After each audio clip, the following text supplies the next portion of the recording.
The best part of the nighttime racing season at Los Alamitos is here, as the best quarter horses in the nation set to compete in our biggest race, like the Los Alamitos Super Derby, the Champion of Champions, and the Los Alamitos 2 Million Futurity.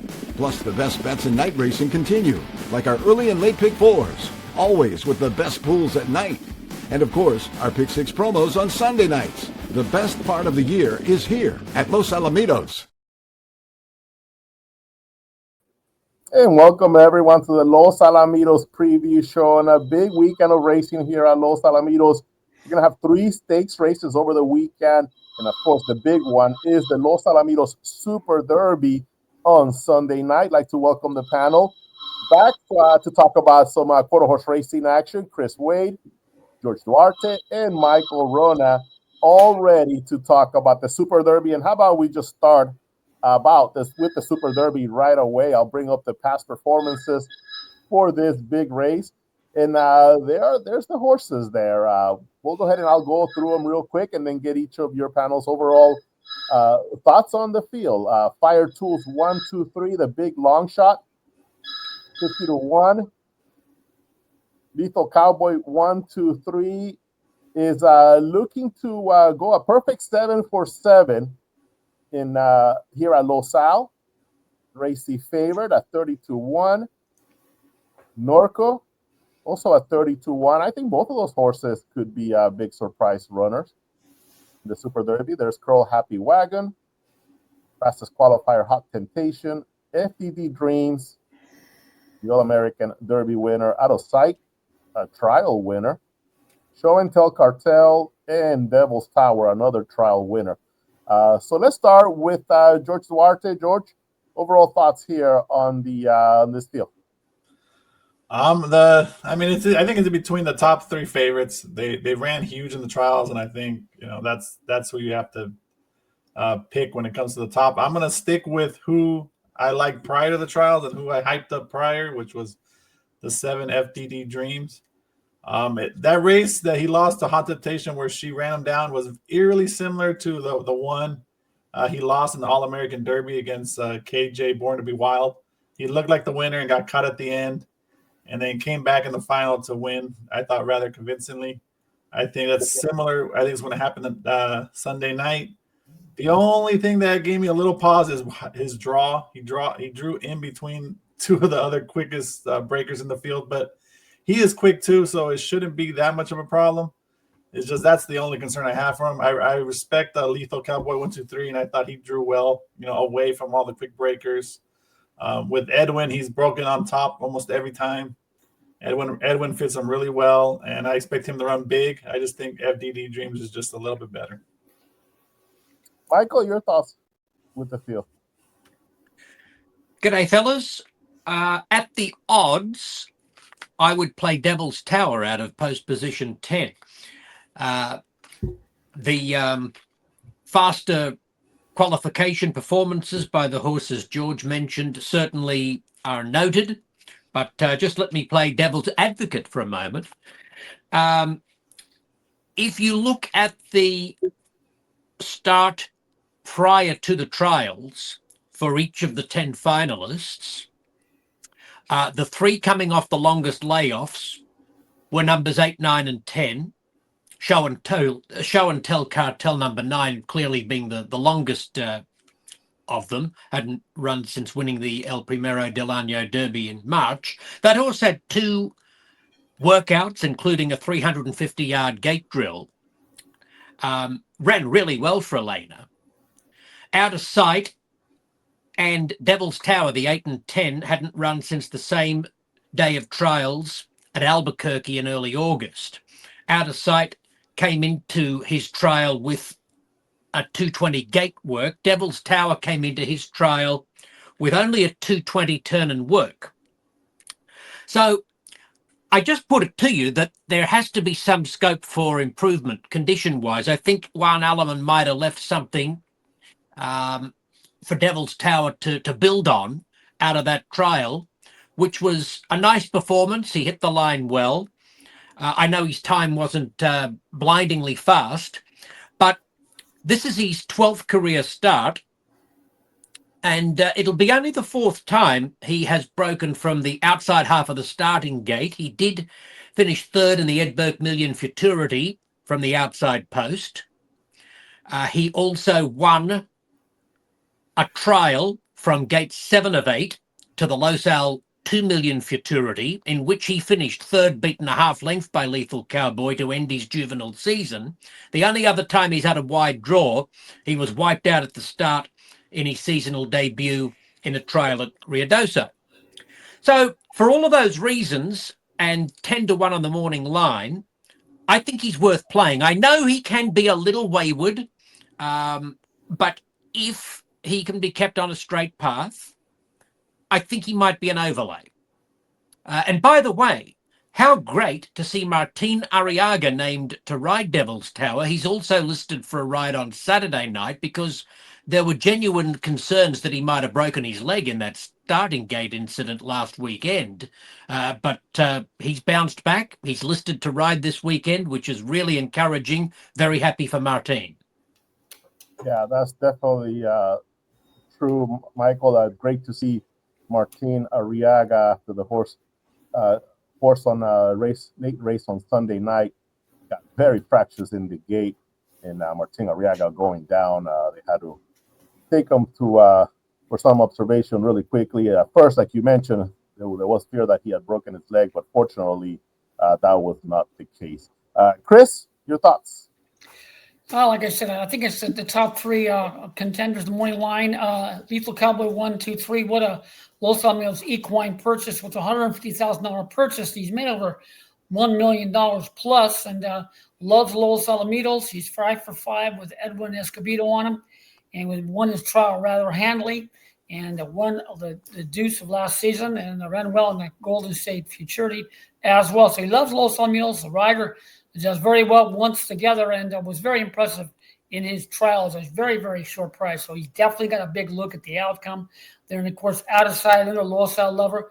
This is a horse that won the Los Alamitos maiden future last year at $97,000 purse, ventured elsewhere, and just didn't run up to snuff like he had at Los Alamitos. Came back to Los Al, the very impressive workout, and ran back to that prior effort, 12 flag gate drill, 12-1, whatever it was very impressive. Broke on the lead. It was just a great flash. Very, very quick, striding out very, very strong. And, of course, FDD Dreams, as owned by George, is a big look at the outcome as well. Came up a little bit short in his trial, but will definitely move forward here. Second time back over the oval here. So that'd be my top three numbers there. And, of course, the horse to the outside post always does very well in these big races because they have a clear path expected. Might be a price look to grab a slice of the pie there in that Los Alamitos Super Derby. So just a few numbers and facts about the Super Derby. Lethal Cowboy 1, 2, 3. Draws post number 2. And if you remember last year, he left from this spot in the Golden State Million Futurity and ran a tremendous race. Was moved up to the victory in the Golden State Million. And then the Los Alamitos 2 Million Futurity, we do the selection draw. Trainers get to select, the connections get to select what post position to go from. Lethal Cowboy 1, 2, 3 was one of the bottom horses to select. So Mark Jungers didn't have much of a choice. He goes from post number 2, and I remember he was like so down with the post position. He wanted to be in another spot. And Lethal Cowboy 1, 2, 3 said, "Mark, don't worry about it. I'll take care of business." And he sure did, and won the Los Al 2 Million from that spot. So that's got to feel good for Mark Jungers to know that this horse can run lights out from there. He gets that post position number 2 once again. And like how we mentioned, he's already won 6 in a row here at Los Al. And there haven't been too many horses that have won the 2 Million Futurity and then the Super Derby as well. And only 2 have done so by being undefeated here at Los Alamitos when accomplishing that double. Flash and Roll won 5 in a row on the way to winning the Golden State Million, the 2 Million, and then the Super Derby to make it 6 wins in a row for her. And the other horse, Bomb Cyclone, won 4 in a row. Ended up winning, of course, the Super Derby as well. So he's another horse that went undefeated while getting these 2 races. No one has done what Lethal Cowboy 1, 2, 3 is trying to do which is go 7 for 7 at Los Al, in addition to getting that double of that tremendous double of the 2 million and the Super Derby. Did have a chance to talk to Mark Jungers following the trial victory by Lethal Cowboy 123. Here's what he said. He loves California, pretty apparent, no? Yeah, he was a little anxious in the gates. I was a little concerned, but when he left and got a good start, he looked very impressive. So. How important was the Sgt. Pepper feature handicap just to get him ready? Because this is the big race, right? The Super Derby, hoping for a champion of champions. 100%. That was our more of an emotional deal, admittedly for him. He had a bad experience in the American Derby, worst race he ever had, and it was not all his fault. But the Sgt. Pepper was definitely a confidence builder for him and for myself, huh? And so no, that set him up well, and he was, he looked pretty impressive tonight. What did you like the most about this race? Because he broke really well. He broke sharp, and he was relaxed when he was running. To me, he had a good stride, and I kind of joked with Ed when I said, "What do you do? He run off with you?" Because he's a nice horse. So we're just blessed to have him. That was an excellent win by Lethal Cowboy 123 on the way to qualifying, not with the fastest time, 1961, but we saw on that video replay, he didn't need to go very fast to get the job done. He certainly could have been the fastest qualifier. He had been pushed by another rival in that race. Talking about, of course, the fastest qualifier, Hott Temptation. She won the Millie Vessels, facing older mares. One of the fillies that was also in that race, shaking going on. We'll see her in action on Saturday, and we'll talk about her in the second segment of the show. Hott Temptation outdueling the outstanding FDD Dreams. And like George mentioned, he's looking for some big things from FDD Dreams on the way back. Here's Eddie Willis talking about the outstanding Hott Temptation who he trains. Eddie, that was a battle between two just great horses. FDD Dreams, the All-American Derby winner, and your filly, Hott Temptation, who loves it here as well, right, Eddie? Yeah, just keeps she's on winning. running really good here. Every time I've ran her here, she's running really good, right? Looks like FDD Dreams broke really well. Your horse kind of came closer and closer to him. Was that key to be able to kind of hook that horse and just let it be a battle from that point on? Yeah, it was a real, that horse is a really good horse. And when she run him down like that, that's really saying something for her, She's real fast. First watch, did you think you had it, or did you have to watch it? Not really. I thought we ran second, but second time I watched it, I thought we had it. Well, that was Eddie Willis there talking about Hott Temptation. And how about we take a look at this trial race between Hott Temptation and FDD Dreams. Hott Temptation is going to win from the outside post. And as we watch this replay, you guys can jump in with anything that stands out as we watching this race develop. But look how quick FDD Dreams going to break. And on the outside, here comes Hott Temptation.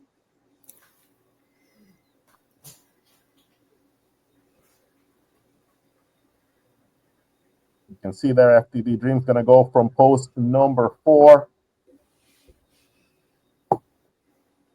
And Hott Temptation, here's where she kind of gets rolling there. Michael, when did you start seeing this the filly kind of taking control of the race? Well, she was always looming and threatening, and it was a great race between them. She had just got the bob in the last second.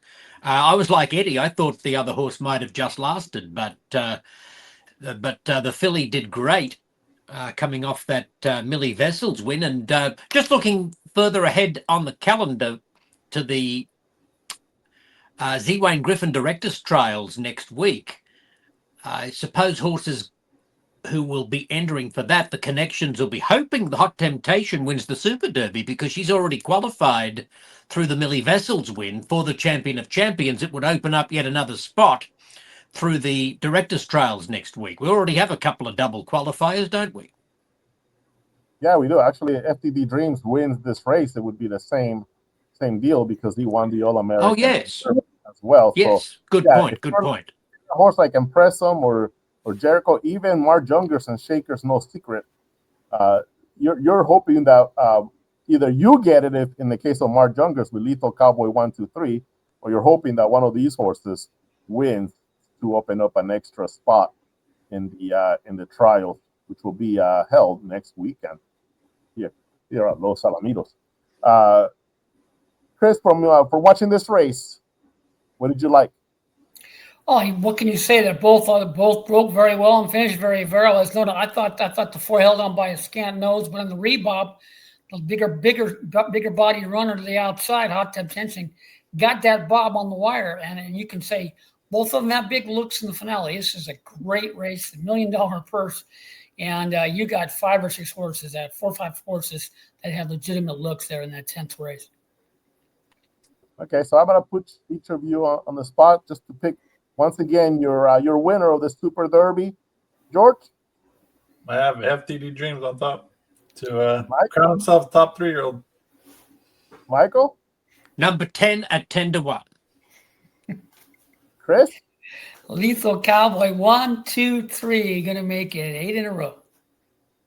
Right. I also went with Lethal Cowboy 1, 2, 3, but just for the sake of having a little bit of fun here, then I'll go with the filly. I'll go with Hott Temptation. Eddie Willis convinced me there on that interview that she is a bad mama here. He's certainly a wordsmith. Yeah, that's exactly right. 3 to 1, Hott Temptation is the fastest qualifier going into this race. So that's a good look at the Los Alamitos Super Derby. We're gonna take a quick break, and we'll be right back and talk about the Saturday racing action here at Los Alamitos.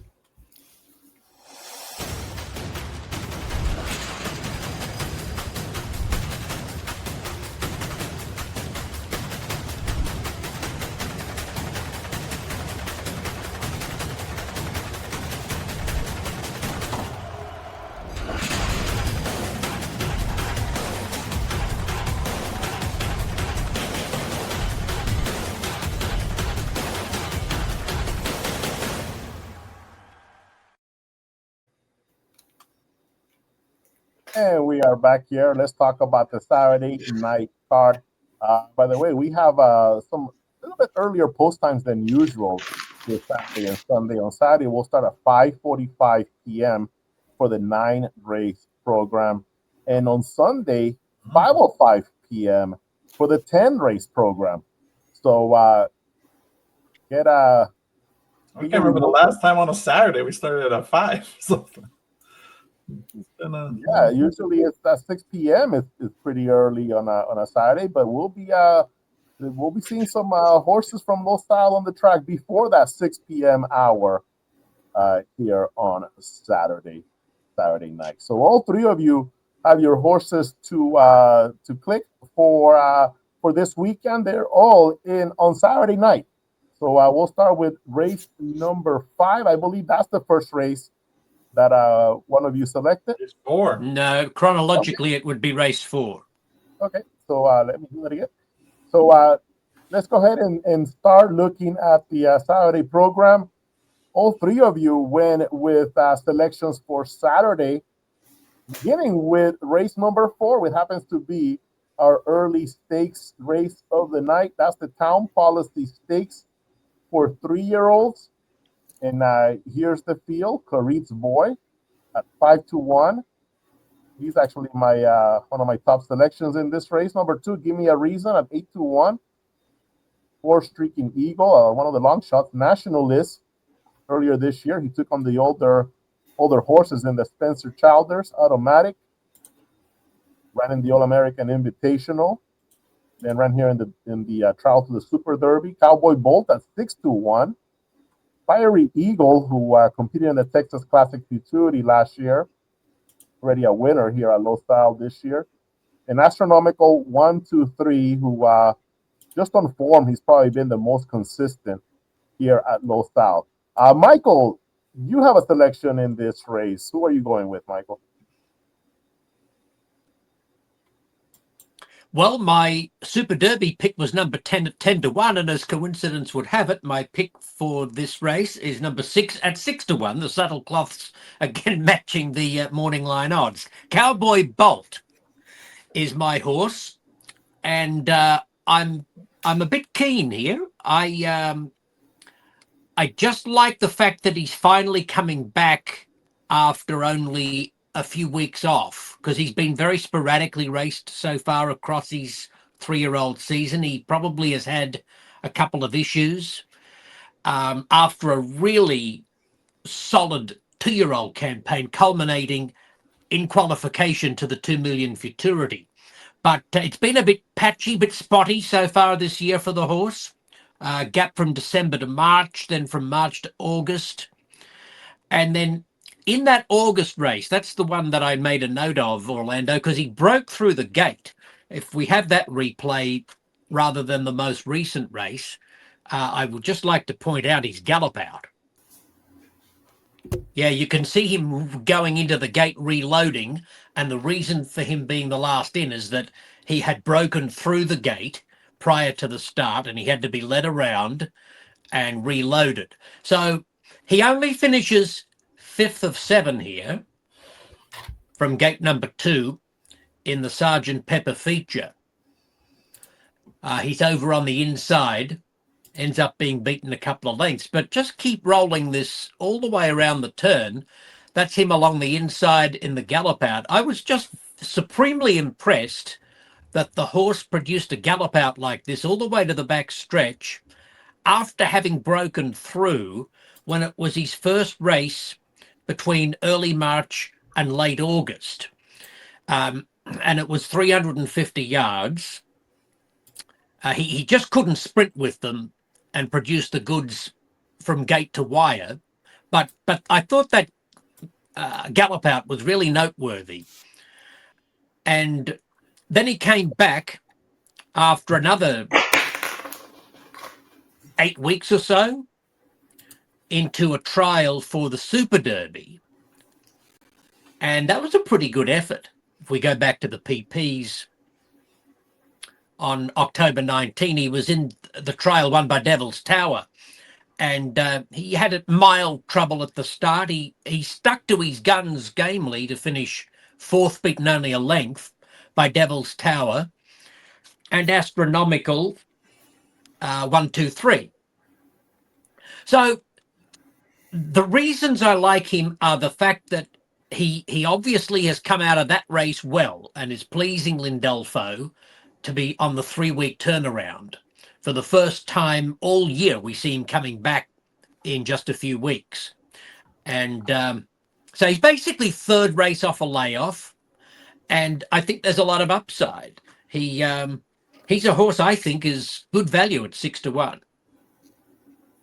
That's definitely true, Michael. And one interesting thing about all these horses, they're all looking for their first stakes win of their career. So we're going to have a first-time stakes winner in the Town Policy Handicap, no matter who is the winner here in this race number 4. And Michael, I know that you and George Duarte had a little bit of a contest to see who was going to take number 6, Cowboy Bolt, because George is also a big fan of this horse as well. George, anything else to add on Cowboy Bolt? Yeah, I wasn't really worried about the time off. I think it's owned by his father, J. Francisco Diaz, and I just think they wanted to point to the end of the year. I think their goal was the Super Derby, and if they win, obviously the Champion Champions, or if not, then go to the Southern California Derby. I'm assuming that's where he's going to go next. And I just really liked his progression. He progressed well at the end of the year last year, and he hasn't shown any reason that he can't progress now from those efforts. Like Michael pointed out, I thought the effort last time in the trials was a lot better than looked. He's one of the horses in this race that for sure wants 400 yards, and he offers. Well, he used to offer value, but now that Michael picked him, we're going to get probably 3 to 1. But I still, he won't be I doubt he'll be the favorite. And I like where he's drawn. Automatic is pretty slow early out of the gate. Anybody else that actually wants the distance, I think, are just slower than him early. And the ones that are going to be in front of him are ones that don't want the distance, I think, in my opinion. So that's why it all lines up for him to get the win if he just has a clean trip. I guess I got my text message in just a a little before George to grab hold of Cowboy Bolt for this week's preview show, but it's encouraging to know that we're on the same page, mate. Oh wait, It's usually a good sign. I thought you and George did an arm wrestling contest to see who was going to take him, and you beat him. Yeah, not quite like that. We never compare notes, but whoever gets the message into you first on the group text thread gets that horse. Hey, it's all about speed here. Chris, any other horse that you think might have a chance here in the town policy before we move on to the next race? Well, of course, the horse to the outside of astronomical 1, 2, 3 draws well. It's got some quality numbers on my charts, and of course, my second choice will be Cowboy Bolt, who has impressed and had a look at the outcome on my numbers as well. So I'm going to give the astronomical 1, 2, 3, the slight edge over the 6 there. Cowboy Bolt, my buddies to the inside. 6 has a good look at the outcome as well. So those are my top 2 numbers there in that fourth event, closing out the early pick 4 in our co-featured event. Yeah, let's move on to race number 5. And this race, it's George's turn with that selection. George, who do you like in race 5?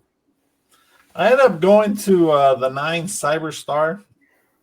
If you look at the PPs, you see him run 4th, 5th, and 4th. You're like, well, it's not that great. But then I dug into those races, and they were actually really productive. Her last race had two next out winners and 5 horses run second. And then the race 2 back had 2 next out winners, and the race 3 back had 2 next out winners and a second place finisher. So she just kept hooking tough fields. Obviously, that's futurity trials in Oklahoma. They're going to be tough. I just like the distance for her. I think that distance fits really well for her. And in the October 25th work for Paul, I thought was better than looked. If we watch that work, she'll lose her footing in the start, which is a concern because she did that 2 races back. But I think it's because she's just so quick early, and then you'll see her stride. Her stride's really quick, and I just think she's going to enjoy that outside post. And the distance fits her. I really like her for 300 yards. And she's also bred well. She is sibling to Bannister, who won the Wild West Futurity and the Dillingham Handicap. And other winners locally were Earthquake Magoon and Inko Susanna. So she's bred well. I like the post. I like Paul has done well with shippers from Oklahoma this year. And I like Henry on quick breakers. He can get them out running. And the favorite is one, I respect the favorite slated to shine. Did qualify for the Governor's Cup Futurity, but it's just one I'm willing to go against. And then the other horses I'm just not that very excited about. I think Draco has some ability, but I think he needs longer. Mission Impossible I didn't really like what she showed the race her last start in October. And I just think at those odds, outside post, people are going to see just a bunch of 4th place finishes out of her, not knowing that those races were really, really productive. And hopefully we can keep that 9-2 odds. Yeah, you mentioned Bannister, who that season he came to Los Al after winning the Beehive Futurity, in fact, and then he went on and won the Wild West, and then he stuck around and won several nice stakes races, maybe even the James Smith. He may have even won that. Yeah, he did. Yeah, so Cyber Monday is the sire of this filly, Cyber Star. And again, the morning line odds, 9-2 here on this filly. George Duarte making Cyber Star his pick to click for the Saturday night program. Let's go ahead and roll on with the card for Chris Wade's selection, and that will be in race number 7. Chris, who do you like in this 550-yard distance race? Well, I love 550s. You got one thoroughbred there on the inside. But I'm going to give a look to Michael's horse. He liked this horse last time on the ship-in, coming in from Canterbury Park, where this horse did run well and beat the boys there and earned a pretty solid figure. Came to Los Alamitos and went from post number 7, veered out and brushed the side of the gate, was kind of slow on the stride, but put forth a nice way and finished I think it was a very close up 4th versus Fairly Fine and galloped out pretty well. So I'm going to give a look to the gray on the stretch out. Second time over the racing surface on the ship back in after coming back from Canterbury Park. But up against Bravery, who's coming out of a third place finish. Right? Number 6. Number 6, woman in gold, coming out of post number 6. But she's up against Bear Bravery, who is coming out of a 550. So let me have doled that horse's speed a little bit. And this horse on the stretch out should be breaking well and be on the lead. And the gray should be yelling, "Catch me if you can," going 550 on my speed chart. So I'm going to get a horse that looked at a nice price there to go right to the front and right to the wire there throughout on the 550-yard stretch. Wow. It could be a big weekend then for trainer Lindolfo Diaz. He goes with Cowboy Bolt, and Michael's making him his top selection in the town policy. And now here's the 6, woman in gold, Chris Wade, gives the 6-year-old mare a good chance to win race number 7 here at Los Alamitos, woman in gold. 550 yards is the distance. We do have a stakes winner in this race, Cheater, at a nice price, 10-1. This horse won at 400 yards last year, winning the Gents List California Breeders by in runaway style. Did finish second in the trial to the Southern California Derby. We've only seen him once this year. 550, maybe distance a little bit too long. George, what do you think? I think the distance is fine for him. I'm surprised by the morning line. Maybe because Ed saw that Lara went to the claimer in Bravery, so that maybe they don't like the chance of the Cheater. But I did. I picked them on top. I don't think the distance is a problem. I think it's a good race. I think it's pretty wide open. I mean, you have Just Being a Friend, who has been, obviously has been the class as of late in the field, running in greatest stakes and stakes races for the most part. But his build is kind of not the build you would think would thrive at 550 yards. DC Ladies Dashing Eagle has been competing in is a stakes winner, has been competing at 440 in the Northwest. So that's another one you have to consider. It's a good race. I think it's pretty wide open besides the Thoroughbred. I think the Thoroughbred will not be the first Thoroughbred ever to win a 550. And I'm looking forward to it. I always like 550s. I used to love them way back in the day. And at other tracks, anytime I see a 550, I always look at it because I think a lot of times the breeding is what carries these horses home. And I think it's a good betting race. I think Chris will get his 5-6-1 on Woman of Gold. I was just concerned that she might not want to go that far, but he's going to get the price, and there's nobody that scary in here. Nobody's really proven at the distance. I mean, Bravery did go the distance, but it was the time wasn't that great, and he battled with the 20 claimer for a second, so it was not like it was the toughest race. I think this race is tougher than that one.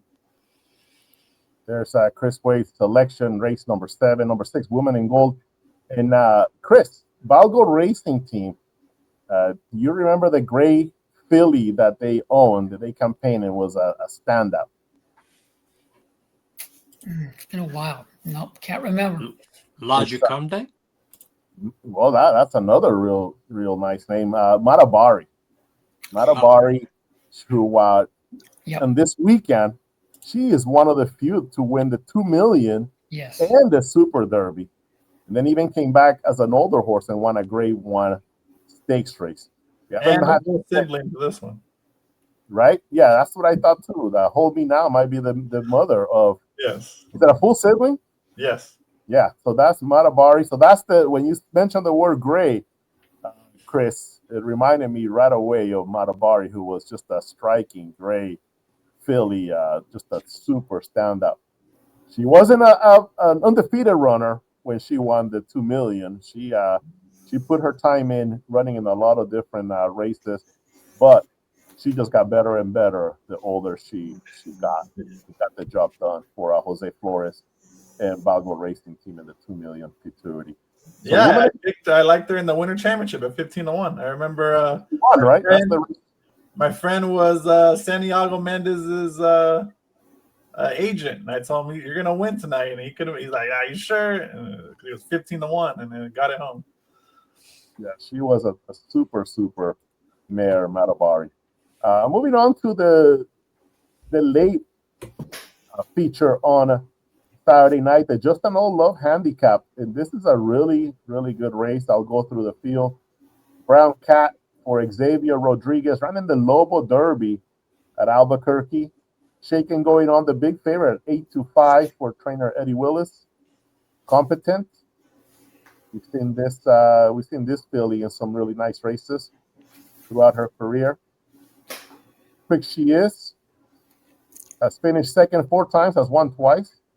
Harlan, we see her back after winning the Wild West Futurity last year, dominated the Wild West. Fairly Flying with a 3-race win streak, another Eddie Willis trainee, called her Perfect, 15-1. Gabriel Lara up from this runner who ran in the Oaks and ran in the Governor's Cup Derby. So she has a lot of class. BJK Stickfield Follies to be another big weekend for the breeder, Veronica Gail Kawananakoa. She bred this filly as well as Lethal Cowboy 1, 2, 3. And then the 2 outside horses are for Gentry Farms and Juan Alamon, Ohana Spirit, and Beach Walk. Both of them just full of class for Gentry Farms. Michael, any horse that when you see this field pops out of the page for you? Well, the favorite pops off the page for me. I can't work around Shaken Going On, whose gate speed is terrific. Half a length off Hott Temptation and the Millie Vessels, they being the 2 3-year-olds who were in that race against the older mares in the Grade 1. And we see Hott Temptation shaping up as one of the top prospects in Sunday's Super Derby. She's cutting back to 350. That should not pose a problem. She won the Miss Princess at that distance here. I can't pick against it. Yeah, very tough to go against Shaken Going On. Chris? Pretty much the same thing as Michael. Shaken Going On, very, very quick. I got my best figures and figures that go right in the front and right in the winner's circle on my chart. So tough to get by her on my chart. So now, George, you have the job now. Who could threaten Shaken Going On? Threaten maybe, but I don't think anybody's beating her. I've been riding the Eddie Willis train on these 3-year-old fillies all season, and it's been very profitable. I'm not going to continue. I would just give you who I like for the exactest. I would play the 5 and the 6, Heartland and Fairly Flying. Heartland, I didn't really like the efforts at Turf Paradise. I thought they were just, whatever, versus compared to the races that she ran here locally. And then she returned with a really good gate work. That 17-9 was a really good work for Elena. I think she's just a filly that likes Southern California, similar to Lethal Cowboy and Out of Sight, who they don't run that well when they leave the state, but when they come back, they look like their old selves. And I think she can fire, and I think she will get overlooked, considering all these other horses have been running here, and she's been running at Turf Paradise and not competing that well. So I think she's an offer value, and I think the Fairly Flying, the other Eddie Willis, I think he can run 1-2 again, and that's who I would play in the exactas. But I'm not going to try to beat Shaken Going On. And I like to beat favorites, but I'm not trying to beat her. Yeah, she is a definite standout. Has had a tremendous season here at Los Alamitos. So that's a look at the Just an Old Love Handicap, the second of 2 stakes races here on Saturday. But of course, the big race of the weekend is the Los Alamitos Super Derby. Lethal Cowboy 1, 2, 3, Hott Temptation, and FDD Dreams are the top 3 names, but it's a really excellent field. The winner will earn a presumptive berth to the champion of champions. We made our selections with Michael going with Devil's Tower, the outside horse. George going with FDD Dreams. Chris with Lethal Cowboy 1, 2, 3, and I'm going to go with Hott Temptation then in this race. Just so that we can have a little competition here between the 4 of us here. Final words here, Chris. Great weekend of racing, and it's just we got some nice size fields there on Saturday, and of course the big race on Sunday with FDD Dreams. And don't forget the gray out of sight. Got to look at that race as well in the Super Derby. He was very, very, impressive in his trial, and the good look Gray loves Los Alamitos. Ventured out elsewhere, Remington Park and was kind of came back to Los Al and crushed. So horse has a look there at a decent price, but Cowboy 1-2, Lethal Cowboy 1-2, my top choice in the Super Derby. But it's a great weekend of racing. George?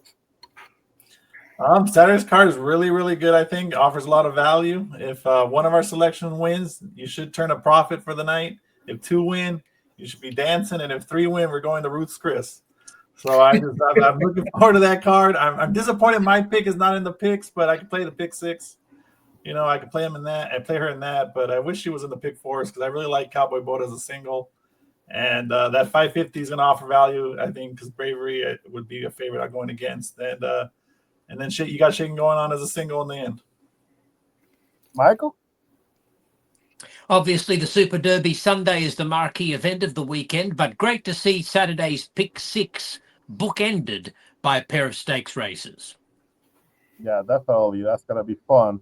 And they're kind of spread out, so we get to see the stakes winning boy in race 4 and close it out with the Philly division getting a stakes winner as well. So again, Super Derby field on Sunday. Look at those names battling it out here. It's going to be a dream final with this kind of a group here on Sunday. Thank you, everyone. Thank you for joining us here on the show, and for all of you, have a great rest of your day. Thank you so much. The best part of the nighttime racing season at Los Alamitos is here, as the best quarter horses in the nation set to compete in our biggest race, like the Los Alamitos Super Derby, the Champion of Champions, and the Los Alamitos 2 Million Futurity. Plus, the best bets in night racing continue, like our early and late pick 4s, always with the best pools at night. And of course, our pick 6 promos on Sunday nights. The best part of the year is here at Los Alamitos.